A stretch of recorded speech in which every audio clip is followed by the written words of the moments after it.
예, 지난번에 우리가 마지막으로 이 슬라이드까지 봤습니다. 그래서 우리가 이제 현대의학과 그 천연 치료를 조화롭게 하는 방법은 항상 제일 중요한 것은 병에 걸렸든 안 걸렸든 간에 우리는 항상 천연 법칙, 하나님께서 만드신 십계명처럼 자연에도 법칙이 있죠. 그 네. 법에 조화되는 생활을 언제나 하는 거죠. 건강할 때나 아플 때나. 그 다음에 아플 때는 먼저 우선적으로 당연히 우리가 부작용이 거의 없는 그런 천연 치료를 하는 거예요. 뉴스타트에 연관된 그런 부작용이 없는 치료를 하는 거고. 그렇지만 어쩔 때는 현대약 치료가 필요할 때도 있다. 그렇지만은 그러한 약물 치료 같은 경우에는 특별히 응급시에만 최소량, 최단 기간 쓰는 것이 좋겠다. 이렇게 말씀드렸습니다. 오늘은 치료 대상자와 그 치료 범주의 선정에 대해서 말씀드리겠는데요. 내일은 이제 진짜 응급시에 어떻게 해야 되는가 그런 거고, 오늘은 어떻게 어떤 응급 상황을 미연에 방지할 수 있는 그런 것을 생각해 보도록 하겠습니다. 여러분이 이제 특별히 오늘 제가 강의 드리는 것은 여러분들이 이제 요양원 사업을 시작하시든지 아니면 교회에서 어떠한 치료 프로그램을 시작하실 때 그런 유의사항이 되겠습니다. 아시겠죠? 네, 하나는 우리 천연 치료자들의 법적, 도덕적 의무가 있다는 것입니다. 성경 말씀에 보면은 각 사람은 위에 있는 권세들에 굴복하라 그랬죠. 그 말은 여기서 이제 구체적으로 말하는 것은 그 세상 법도 우리가 하나님 법과 그 대치되지 네. 않으나 우리가 세상 법도 순종해야 된다 하는 거죠. 예, 그 중에 하나가 이제 의료법입니다. 의료법. 우리가 천연 치료를 하고 이제 요양원을 하고 교회에서 어떤 프로그램을 할 때 우리가 대부분은 문제가 없어요. 대부분은 문제가 없어요. 그렇지만은 우리가 어쩔 때는 이제 의료법과 상충될 수 있으니까 조심해야 된다. 그러니까 한국의 의료법을 보면은 의료인이 아니면 누구든지 의료 행위를 할 수 없다 이렇게 돼 있어요. 미국도 마찬가지죠. 메디컬 프랙티스를 라이센스가 없이는 할 수가 없게 돼 있습니다. 그런데 이제 의료 행위가 뭔가 그 규정 그 데피니션이 문제죠. 예를 들어서 이런 건 확실히 의료 행위입니다. 잘못 시행하면 부작용이 커서 교육과 훈련을 받아야만 하는 수술, 방사선 치료, 약물 처방 같은 것은 확실히 의료 행위가 되겠죠. 예를 들어서 환자의 발톱이 이렇게 살을 파고 들었다. 그러면 이제 발톱을 깎고 뭐 이렇게 발톱을 이렇게 끝을 잘라내고 이렇게 해야 되거든요. 또 마취도 하고. 예, 그 경우에는 여러분들이 좀 그런 시술을 그 배워야 되겠죠. 배우고 어떻게 라이센스가 필요할 거예요.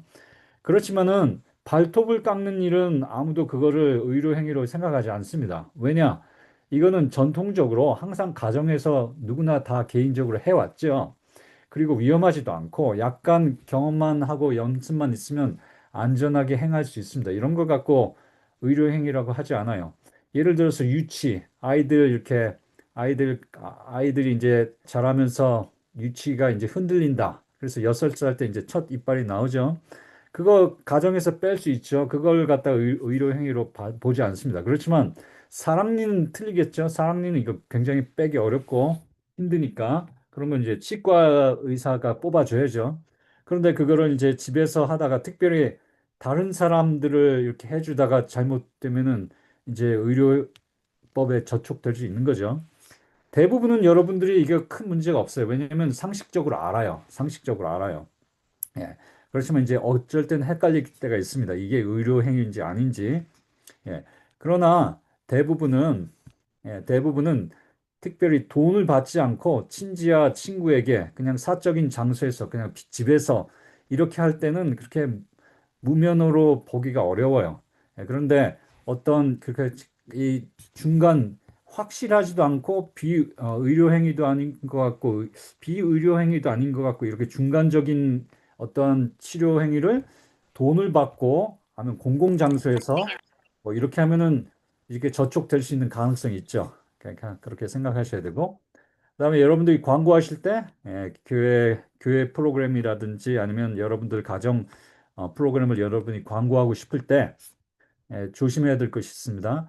의료인이나 의료시설인 것처럼 다른 사람들이 오인하지 않도록 신경 쓴다. 예? 그러니까 광고를 할 때 예를 들어서 뭐 예를 들어서 이름을 붙일 때 여러분들 이름을 붙일 때 천연의학센터 아니면 천연의학병원 의원 이렇게 하면은 사람들한테 이렇게 정식 인가된 의료 기관인 것처럼 오인할 수가 있겠죠. 예, 그러니까 그렇게 하면 안 되고 오히려 천연 치료 세미나 아니면은 천연 치료 프로그램 이렇게 하면 훨씬 낫죠. 그게. 예. 그다음에 그다음에 치료자 본인의 교육 경험과 자격을 강조하는 대신에 하나님께 영광을 돌리도록 그분의 밥에 맞춰서 소개한다. 예? 여러분들 그것이 좋겠습니다. 물론 여러분들 경험을 발표하는 것도 좋지만은 항상 이제 모든 크레딧을 하나님께서 받을 수 있도록 이렇게 우리는 하나님의 방법에 맞춰서 이게 성경과 그다음에 천연 법칙에 조화되는 방법으로 치료합니다. 하나님께서 우리의 치료 행위에 대해서 축복하시고 우리가 그렇게 되도록 간구하면서 기도하면서 우리가 하겠습니다. 그렇게 말씀하시면 좋겠죠.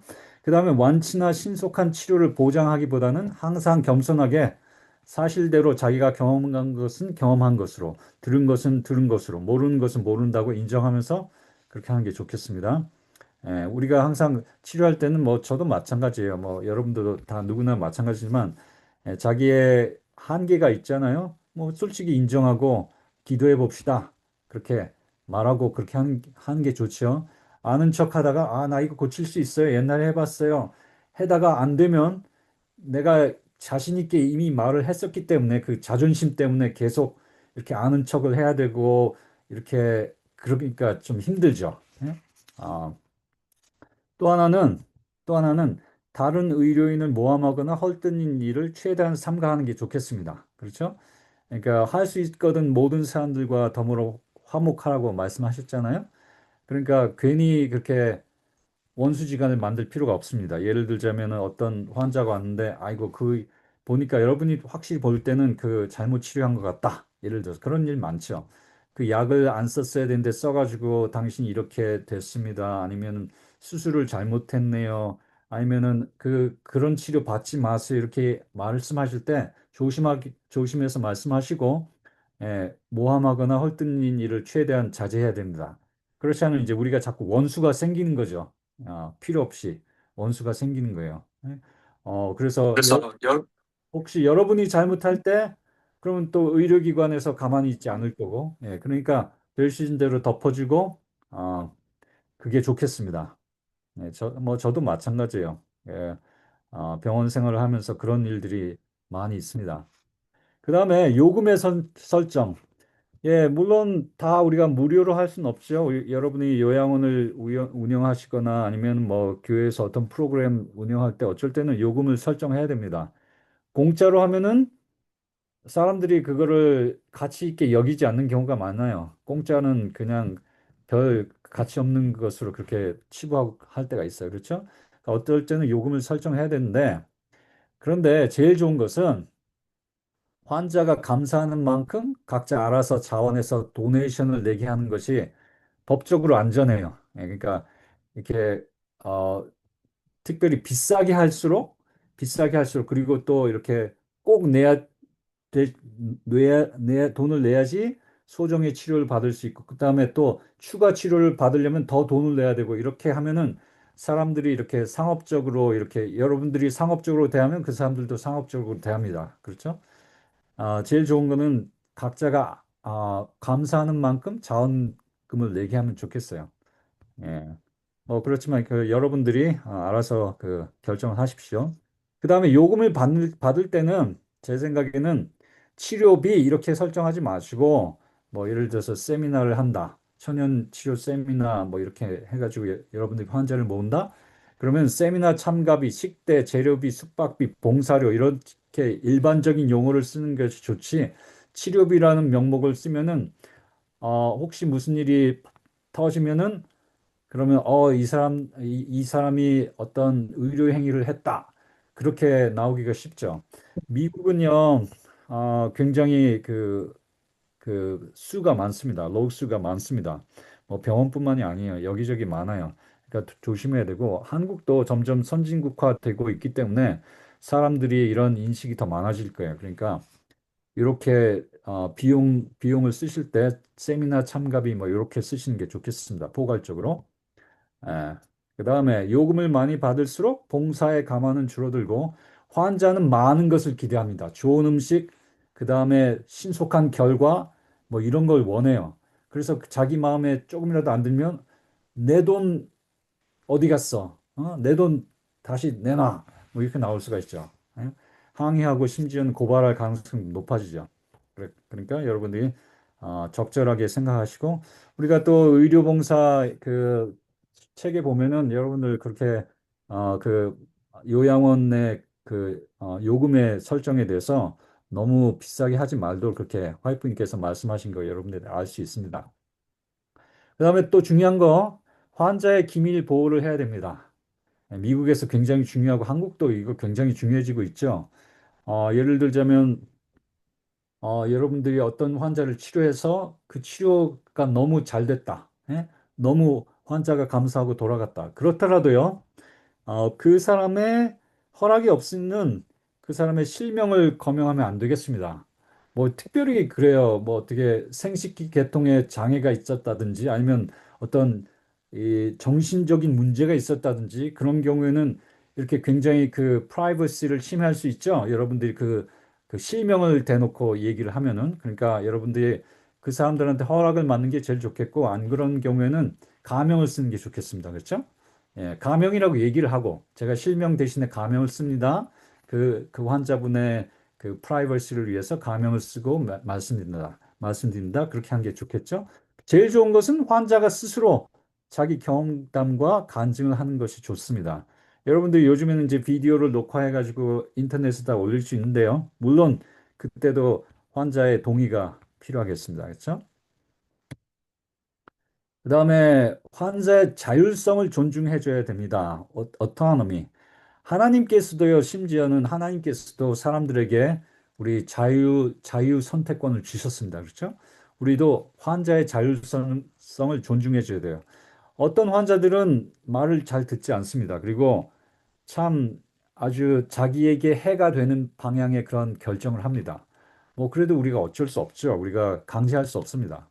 환자가 자기 양심과 이성에 따라서 자율적으로 선택하게 해야지 강압적인 분위기에서 치료를 받게 하거나 그렇게 한다는 인상을 주어서는 안 됩니다.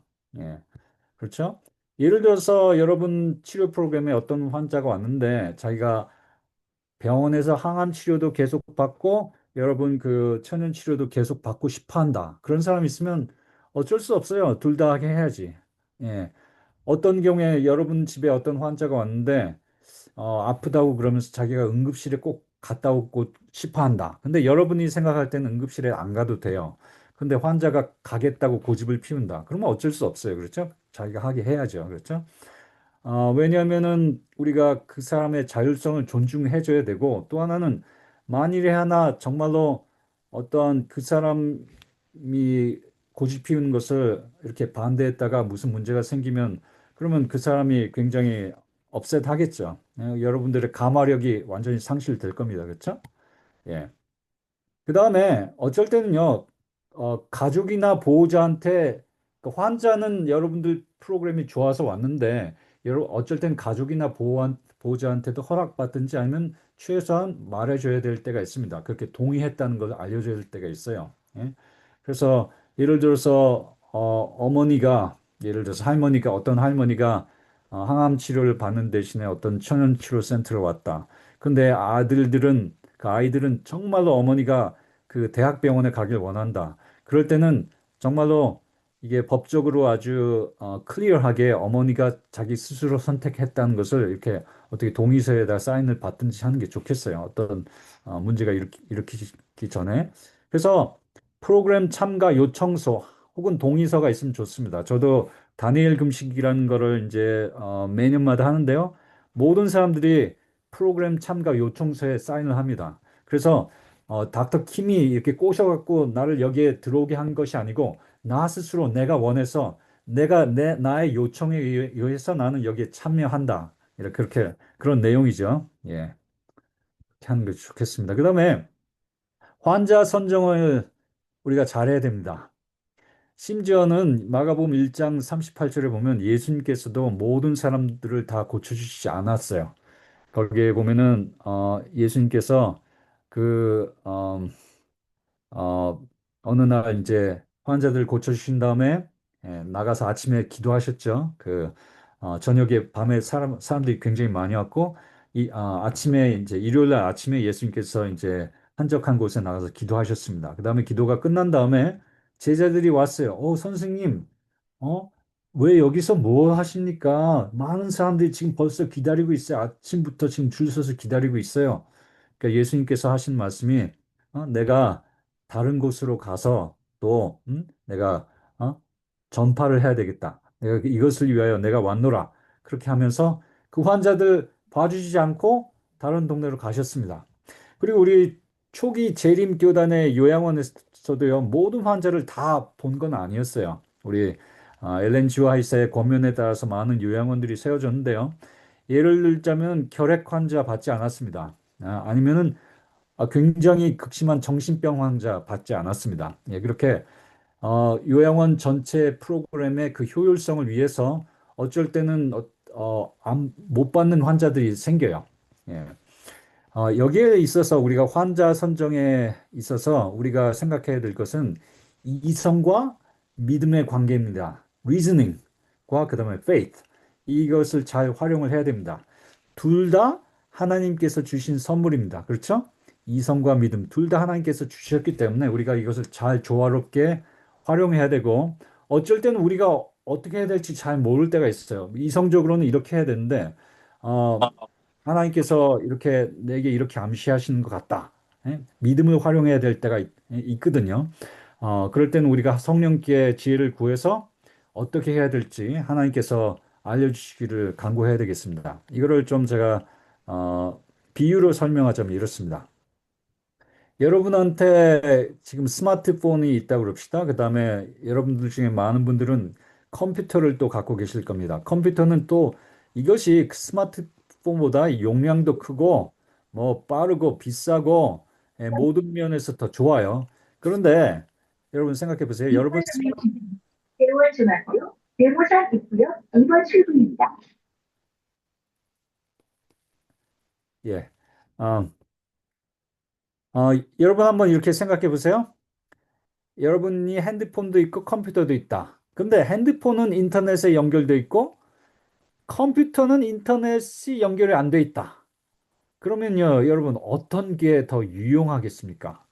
아무리 컴퓨터가 똑똑하고 빠르고 용량이 크고 그래도 요즘 세상에서 인터넷에 연결되지 않았으면 이거는 고물입니다, 고물. 쓸 수가 없어요. 그렇죠?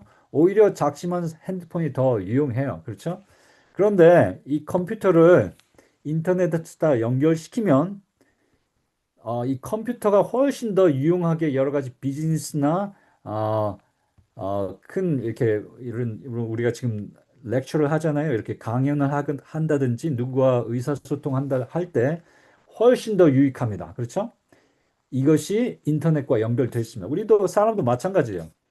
이 경험과 지식이 부족한 사람이 있고, 그 다음에 경험과 지식이 풍부한 사람이 있다고 합시다.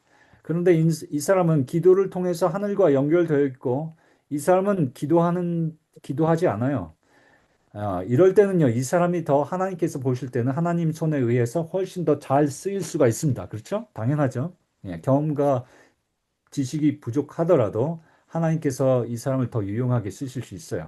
하지만, 만일에 이 사람이 경험과 지식이 풍부하면서 또한 하나님께 항상 기도하고 하늘과 연결된 사람이라면 이 두 사람 중에 당연히 하나님께서 이 사람을 훨씬 더 크게 쓰실 수 있습니다. 그렇죠? 여러분 이해 가시죠?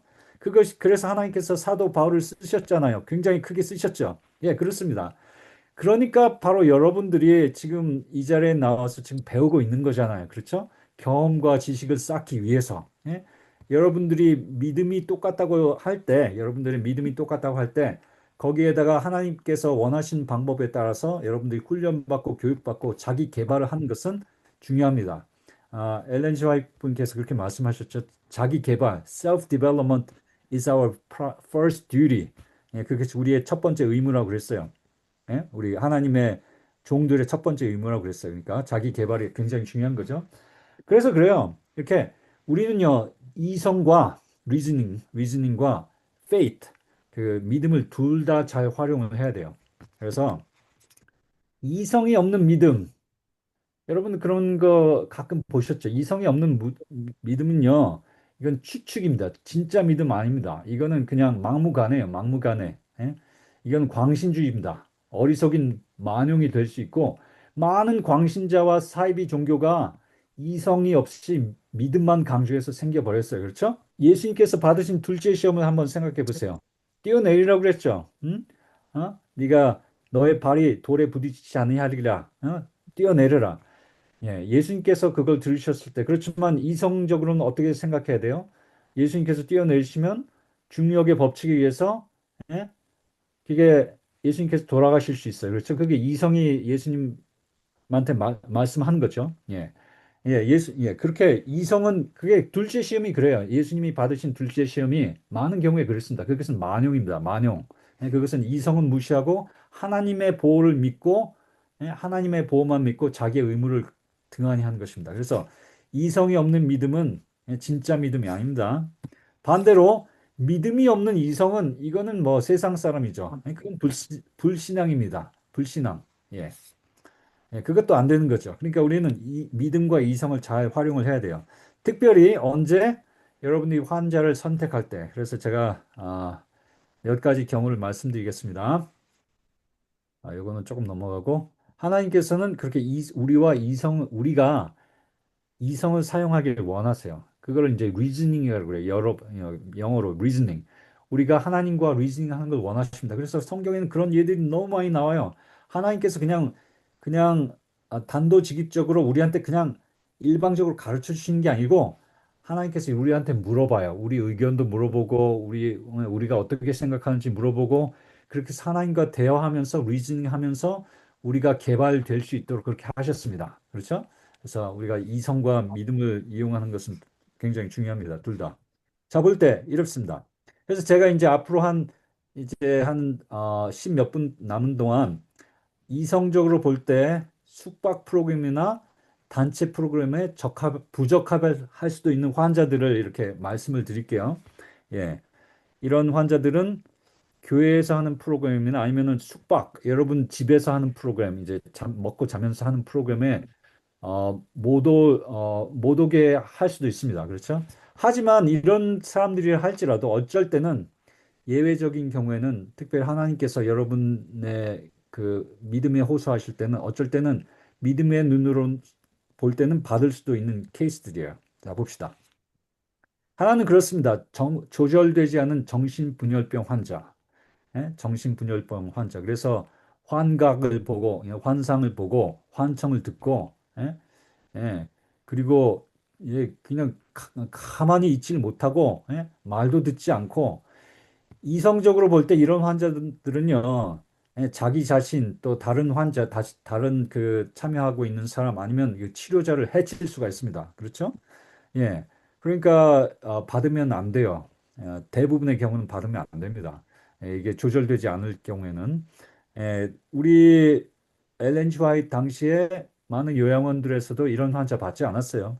하지만은 여러분 생각해 보면은 이런 환자들 중에 어떤 사람들은 귀신 들린 사람들입니다. 그렇죠? 예수님께서는요, 귀신 쫓아낼 수 있는 능력을 우리에게 주시겠다고 약속했기 때문에 어쩔 때는 우리가 하나님께서 여러분들의 그 마음속에 여러분들이 기도 중에 그런 확신이 든다면은 어쩔 때는 받을 수 있을 거예요. 그렇죠? 그러니까 이거 다시 한번 말씀드리면 이성적으로 먼저 생각하실 때 하나님께 간구하셔서 우리가 믿음을 활용해야 되는지 이 경우에 그런 것들을 우리가 어, 알아야 되겠어요. 자, 그다음에 하나는 현재 아주 강한 자살 충동을 가진 우울증 환자. 이런 환자는요, 어쩔 때는 응급치료나 입원 치료가 필요할 때가 있습니다. 일단 자살하는 걸 방지를 해야 되니까. 그렇지만 또 어쩔 때는요, 이것이 대부분의 경우는 아니겠지만, 일부의 경우에는, 예, 어떤 사람들은 정말로 이 사람들이 예수님이 필요한 사람들이기 때문에 예? 그것이 더 우리가 그 사람들 받아들이고 치료하는 것이 더 적합할 때도 있을 거예요. 그다음에 매우 진행된 치매 환자. 이 사람들 뭐 전혀 의사소통할 수가 없어요. 예를 들자면 우리가 뭐 성경 공부를 해도 알 수도 없고 그다음에 뭐 건강 강의를 해도 알아듣지도 못하고 그것을 치료에 활용도 못하고 이런 사람들 굉장히 진행된 치매 환자. 뭐 대부분은 이렇게 우리가 환자로 받기 어렵겠지만은 하지만은 at least 그 사람들을 받음으로 인해서 그 환자들에게 이렇게 복음을 전할 수 있는 기회가 열릴 수는 있겠죠? 그러니까 여러분들 그걸 잘 이렇게 밸런스 있게 이성과 믿음의 조화를 밸런스 있게 생각하시고 하시고 결정하셔야 되겠고 그다음에 전혀 못 먹는 사람 있습니다. 뭐 예를 들어서 식도암에 걸렸다. 그래서 식도가 점점 막혀간다. 자꾸 토하고 먹지 못한다. 그러면은 우리가 치료하기가 참 어렵죠. 왜냐면 우리가 하는 뉴스타트 천연 치료 중에 가장 중요한 치료가 음식 치료인데 혜택을 누리기 어렵겠죠. 예, 그렇지만은 환자가 예를 들어서 마음이 준비가 됐다. 나는 죽어도 좋으니까 나는 하나님의 말씀을 먹여주세요. 예? 그러면 그 사람 물론 받을 수 있겠죠. 그렇죠? 또 하나는 장기간 못 일어나는 사람, 침대에 누워가지고 이렇게 몸이 다 뻣뻣이 굳고 이렇게 일어나지도 못하고 똥오줌 다 받아야 되는 사람. 여러분들이 이렇게 이런 분들 이렇게 받으면 조금 어렵겠죠. 여러분들이 요양원 프로그램 하는데 다른 환자들한테는 신경을 못 쓰겠죠? 예. 가족이 따라오면 몰라도 그렇죠? 그래서 이제 여러분들이 이게 잘 이게 생각하셔야 될 거예요. 전혀 못 움직이는 환자들 어떻게 할 것인가. 그다음에 전염병 환자들. 우리가 성경에 보면은 이런 사람들 격리하라고 돼 있죠? 그렇죠? 이렇게 예를 들어서 법정 격리 전염병, 폐결핵, 독감, 코로나19, 뭐 수두, 콜레라, 이질 이런 것들은 법적으로 되도록 돼 있고 사실은 그것이 레이기의 격리법입니다. 그렇죠? 예? 그러니까 이런 분들을 이렇게 교회에서 어떤 프로그램 한다고 이렇게 초대했다가 그러면 다른 사람들도 걸리면 큰일 나겠죠? 예. 예. 그런데 치료자가 같은 병에 걸릴 것을 각오하면서 봉사하려는 희생 정신이 있으면 가능할 때도 있습니다. 뭐 여러분들이 아시다시피 어떤 사람들은 그래서 나환자촌에 들어가서 나환자들을 위해서 봉사하고 어떤 어떤 신부지? 저 이름을 잊어버렸네요. 그 신부는 이렇게 나병에 걸려서 죽었죠. 자기가 그렇게 자기의 생명을 이렇게 내놓고 이렇게 희생할 마음이 있으면 뭐 이렇게 그런 사람 치료할 수도 있습니다. 그렇지만 우리가 그런 이성적인 것에 대해서는 알고는 있어야 돼요. 그렇죠? 예. 그다음에 기타 조심해야 될 환자들. 신부전 말기 환자. 예? 말기 신장병. 그다음에 신장병 4기, 5기, 혹은 아니면 투석 환자들. 이런 사람들 조심해야 됩니다. 저희 집에 한 명 이런 환자가 왔어요.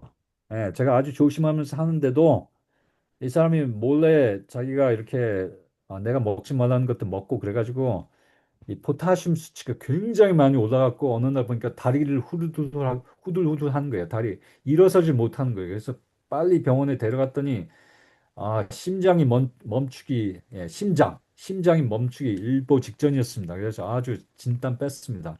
그래서 그 사람 나가라고 그랬어요. 우리 집에서 자기 말 안 듣고 자기 마음대로 하니까 이렇게 신장이 안 좋은 사람들은요. 예를 들어서 우리가 과일 주스 같은 거 먹이잖아요. 과일 주스나 야채 주스를 먹이잖아요. 그러면 포타슘 같은 게 굉장히 많이 올라가서 어쩔 때는 굉장히 위험합니다. 그래서 우리가 원하는 치료를 잘 못해요. 이제 너무 많이 물러간 사람들이에요. 어떻게 말씀드리자면 이런 분들은 투석을 계속하게 하면서 피검사 결과를 보아가면서 우리가 천연 치료를 하는 게 더 좋겠습니다. 그다음에 또 여러분들이 이제 치료를 하시다 보면 내 아이 아니면 어떤 임산부 치료를 이렇게 부탁받을 때가 있을 거예요. 그때 좀 조심하시기 바랍니다. 그 경험이 많은 사람들한테 물어보시고, 특별히 이제 그 사람들을 금식을 시켜야 된다. 그러면 금식이 너무 장기간이 되면 안 되겠죠. 왜냐하면 소아나 청소년이나 임산부는 이렇게 보통 어른들보다 더 영양분이 많이 필요하잖아요. 그 사람들이 계속 자라고 또 태아가 자라고 있기 때문에. 그러니까 이 사람들은 그들의 생리, 병리, 영양적 필요가 다르기 때문에 일반 성인과 다르기 때문에 여러분들이 각별히 조심해야 되겠습니다. 예. 그 다음에 또 하나는 이거는 이제 엘렌 G 화이트님께서 특별히 말씀하신 거예요. 예. 성별을 생각해야 됩니다. 예를 들어서 이렇게 여러분들이 집에서 치료를 한다. 특별히 이제 공공적인 장소가 아니라 집에서 누구 환자를 그런데 그 여러분은 치료자는 여자고 환자는 남자다. 그러면 좀 곤란하겠죠. 아예 불가능한 건 아니겠지만 여러분 굉장히 각별히 조심해야 됩니다. 특별히 성적 수치심을 일으킬 수 있는 부위를 치료하는 경우엔 더더욱 그렇습니다. 그렇죠? 엘렌 슈와이스는 그렇게 말씀하셨어요. 예? 될 수 있으면 여자 환자는 여자 의사가 보고 남자 환자는 남자 환자가 보는 것이 좋다. 그렇게 말씀하셨어요. 그래서 또 하나는 또 부적절하게 친밀해지는 그런 연애 관계에 빠질 수도 있어요. 거기에 대해서도 굉장히 그 의료봉사 책에 보면은 조심하도록 그렇게 말씀하셨습니다. 조심하라고. 그래서 그런 것을 미연에 방지하기 위해서라도 남자 환자는 남자 치료자가, 여자 환자는 여자 치료자가 돌보는 것이 바람직하겠고, 뭐 정 안 될 경우에는 남자 환자를 치료할 때는 그 여자 치료자가 남자 보호자를 대동해서 들어가고 또 여자 환자를 남자 치료자가 치료할 때도 마찬가지로 어떤 여자 보호자나 뭐 그 어머니나 뭐 딸이나 뭐 그런 사람들 같이 대동해서 들어가고 그렇게 하는 것이 좋겠어요. 그다음에 제가 바쁘게 말하다 보니까 금방 끝내버렸네요. 예. 내일은요, 각종 응급 환자들의 그 응급 상황들 대처법에 대해서 얘기하는데요. 이것이 진짜 핵심 강의입니다. 지난 1부하고 오늘 2부 강의는 사실은 어떤 준비 단계고요. 내일이 진짜 중요한 강의니까 내일 꼭 오십시오. 단일 금식법을 그러면은 잠깐만 이건 다시 슬라이드 들어갈게요. 제가 이거 중국 사람들한테 얘기하면서 준비했던 건데요. 한글로 말씀드릴게요. 저희 교회에서 단일 금식을 여러 번 했습니다. 저희 한국 교회에서도 하고 미국 교회에서도 하고 뭐 한 15년 동안 한 것 같아요. 여러 군데서 했습니다. 네, 이제 이건 다니엘서 10장 3절을 근간으로 한 건데요. 다니엘 10장에 보면은 다니엘이 22일 동안 자기 기름을 바르지 아니하고 그 다음에 와인 먹지 않았다고 그랬어요. 그러니까 포도즙 되지 아니하고 pleasant bread, 그러니까 진미를 먹지 아니하고 3주 동안 기도했다고 그랬습니다. 그것을 이제 우리가 카피해 가지고 그렇게 하는 겁니다. 다니엘 금식이 여러 가지 굉장히 많습니다. 뭐 제가 말하는 다니엘 금식만 있는 게 아니에요. 여러분들이 그 제 다니엘 금식의 그 정보를 더 아시려면은 3R danielfest.org에 들어가시면 됩니다. 예, 제가 웹사이트 주소 다시 이따 가르쳐 드릴게요. 여기 들어가면은 이 한국어가 나오고요. 그다음에 그 거기에 대한 자세한 설명을 볼 수가 있습니다. 단일 금식 어떻게 하는지 이 웹사이트에 들어가 보면 예. 자, 그다음에 이제 아주 간단해요. 첫 주는요, 생식을 합니다. 생식이라고 생각하면 돼요. 근데 생식이든 말든 뭐 중요한 것은 라이브 엔자임, 그 효소가 살아있는 것. 이 하나님께서 식물들을 만드실 때 이 식품들 자체에 다 효소가 있습니다. 소화를 시킬 수 있는 자기 스스로를 우리가 이게 사과를 생각해 보세요. 사과가 나무에 달려 있을 때는 이렇게 노랗죠. I 그 그러니까 딱 우리가 한 입 딱 떼면은 그 노란 사과가 있죠. 그런데 그 사과를 여러분 사과가 땅 위에 떨어져 가지고 차가 밟고 지나갔다고 쳐보세요. 그러면 사과가 어떻게 돼요? 빨개지죠. 빨개지면 거품이 나면서 빨개집니다. 그것은 사과 자체에 있던 그 효소가 그 물리적인 압력에 의해서 활성화돼요. 그래서 사과 자신을 분해시키기 시작하는 거예요. 그래서 우리가 사과를 입에서 씹을 때 그 효소가 액티베이트, 활성화되고 사과 자신을 분해하면서 우리가 아주 흡수하기가 좋게 그렇게 돼 있는 거예요. 하나님께서 그렇게 만드셨거든요. 그런데 이게 그런데 사과를요, 끓인다고 해봅시다. 사과를 끓여보세요. 그러면은 사과를 끓이면 어떻게 조각을 낸 다음에 끓여버리면은 그럼 노란 채로 남아 있습니다. 그렇죠? 그다음에 이겨도 그것을 이겨갖고 그 애플 소스로 만들어도 노란색으로 남아 있습니다. 왜냐면 효소가 죽었기 때문에 그 사과를 더 이상 스스로 분해하지 않아요. 그 사과 식품 효소가 죽어 있기 때문에. 그래서 그 week first 동안은 뭐 하느냐? 그첫 번째 주 동안은 그 효소가 살아있는 음식을 먹습니다. 그러니까 어, 과일, 생과일 자체 아니면 뭐 채소, 그냥 샐러드나 아니면은 즙이나 아니면은 뭐 그렇게 스무디를 해서 먹는다든지 아니면 말린 음식 괜찮습니다. 아니면 냉동된 뭐 이렇게 베리 같은 거, 예, 블루베리 뭐 이렇게 냉동된 거, 딸기 냉동된 거 그런 거 먹어도 됐습니다. 그것도 효소가 아직 살아있기 때문에 그 효소가 살아있는 음식 일주일 먹고 그 다음에 두 번째, 세 번째 주는요 우리가 이제 웜푸드 이제 온식을 할 수가 있습니다. 온식 반, 생식 반 그렇게 하는 거예요. 한 2, 3주. 근데 이거 하는 동안 3주 동안 이거 1주, 이거 2주, 3주 이렇게 하는데 이 세 주 동안 당연히 우리가 인공적인 음식 하나도 안 먹습니다. 예, 완전 채식하고 인공적인 음식 안 먹고 설탕과 어, 기름을 배제합니다. 뭐 꼭 우리가 언제나 365일 설탕과 기름을 안 먹어야 된다. 뭐 그런 건 아니고요. 뭐 좀 먹을 수도 있겠지만은 이 다니엘 금식을 하는 동안은 그렇게 하는 거예요. 기름 안 먹습니다. 그래서 그 참여하는 사람들이 설탕과 기름 없이도 이렇게 음식을 조리할 수 있는 방법들을 가르쳐 주고 그 대체법을 이렇게 배울 수 있게 해주는 거예요. 예? 그렇게 하는 겁니다. 그래가지고 그렇게 한 달 하는 거예요. 일주일은 첫 번째 주는 이렇게 오리엔테이션을 해주고요. 그 다음에 그 나머지 3주 동안은 첫 번째 주는 생식, 그 다음에 두 주는 그렇게 온식을 하면서 3주 동안 금식하고 한 주일 동안 오리엔테이션 하는데 그래서 총 4주 프로그램이에요. 4주 프로그램. 예, 그래서 어, 4주 프로그램이고 우리가 보통 한 13번 정도 모여요. 13번. 모여서 같이 식사하면서 또 건강 강의하고 식사하면서 건강 강의하고 그렇게 한 달을 지내는데요. 효과가 좋을 뿐만 아니라 사람들이 굉장히 친해져요. 예, 보통 이렇게 전도에 나와서 친해지는 것보다 이게 금식을 같이 그러니까 동고동락하는 거죠. 금식을 같이 하면서 그러니까 고생도 같이 하고 그 효과도 같이 누리고 이렇게 서로 위로해주고 레시피를 나누고 이렇게 예?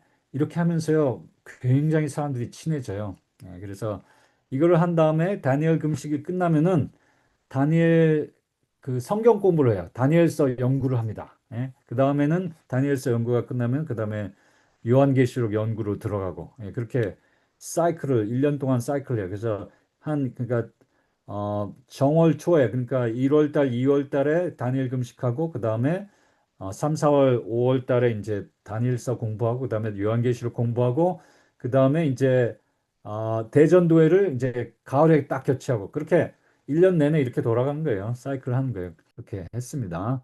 그래서 이거는 이제 이렇게 우리가 만들어 가지고 사람들 나눠주고 이렇게 사인도 붙이고 그다음에 저녁에 모여서 먹는 게 이렇게 간단해요. 굉장히 간단해요.